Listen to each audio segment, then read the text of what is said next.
Brilliance Audio presents The Royal Baths Murder by J.R. Ellis, performed by Michael Page. And so, ladies and gentlemen, we are delighted to welcome back to this year's festival the distinguished writer Damian Penrose. There was enthusiastic applause from the sell-out audience in the White Swan Hotel. It was a pleasant summer evening in Harrogate, and the crime-writing festival was in full swing. Penrose, seated in an armchair on the stage that had been set up in the hotel's ballroom, accepted the applause with a haughty nod in the direction of the audience. Penrose had had a long career as a successful best-selling crime writer and was rumoured to be worth several £1,000,000. He had also gained notoriety due to his tempestuous private life and his frequent barbed comments about other writers. The latter had led him to being dubbed Poison Pen, a title in which he revelled. Good writing was always assisted by bad behaviour, which created publicity and boosted sales. "So," began Ben, "if I can ask you first of all, where's your starting place when you're writing a crime story?" Penrose relaxed back into his chair with an air of arrogant nonchalance. "Inspiration comes in many forms to the mind gifted with imagination. I can see something while I'm driving or walking down the street, or read about some trivial event in a newspaper, and suddenly a plot unfolds before me. It's quite an extraordinary process. And then it's a question of crafting those ideas into novel form." "Exactly.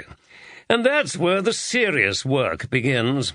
Of course, after so many successful novels, I've got it down to a fine art, so to speak." "Quite. Do you have a set of principles that you follow?" "Oh, I don't need those. It's only weak and struggling writers who need props like that. Once I sit down to write, it flows without much difficulty." He turned to the audience. "My 20th book is out soon. I'm sure you're all keen to know." There was subdued laughter at this brazen act of self-promotion. "Yes," said Ben, who was already finding it difficult to get Penrose to talk about anything other than himself. "What do you think makes a good crime novel?" "There's no formula for it. I just follow my instinct, and it's never let me down in 20 books. You'll have to ask my readers what makes my books so appealing." The baths area was below street level. Penrose wandered through a little maze of branching corridors to reach the changing rooms where he put on his swimming trunks. One of the reasons he favoured the privacy of these sessions was that he knew his ageing body was not so attractive these days. It was satisfyingly quiet down here. Penrose started with a few lengths of the swimming pool.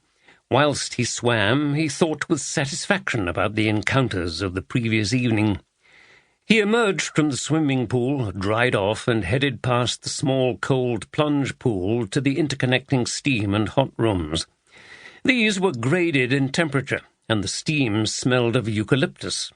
As he sat on a stone bench, sweating profusely, the hissing sound increased, and a mist drifted in and became dense. He must have left the door to the adjacent steam room open. Surely something was turned up too high. And what was that dark shape moving by the door? It was over in seconds. A ligature was passed around his neck and tightened. Penrose struggled and grabbed at the choking cord. He stumbled to his feet, then crashed onto the wet floor. He flapped and floundered like a fat pig caught in a noose, until at last he lay still. The ligature was removed, and the assailant flitted away noiselessly. There followed a strange period of calm and quiet.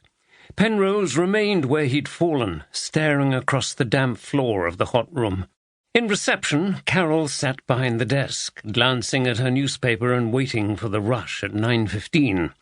Shirley had almost finished her cleaning and was standing outside having a smoke at 8:45 when Steve Munro, one of the attendants and masseurs, arrived for work. He was in his early 30s and very handsome, so Carol gave him another of her wide smiles when he came through the door. "Hi, Carol. Anybody in?" "Just Mr. Penrose." "Right, I'll go down and get things ready. Has Shirley finished?" "Think so. She'll be off in a minute." Steve clattered down the steps, but it seemed only seconds later that he called out urgently for Carol to come down. She hurried down the stairs to find Steve, grim-faced, standing over a body. "Steve!" she screamed. "It's Mr. Penrose. He's dead."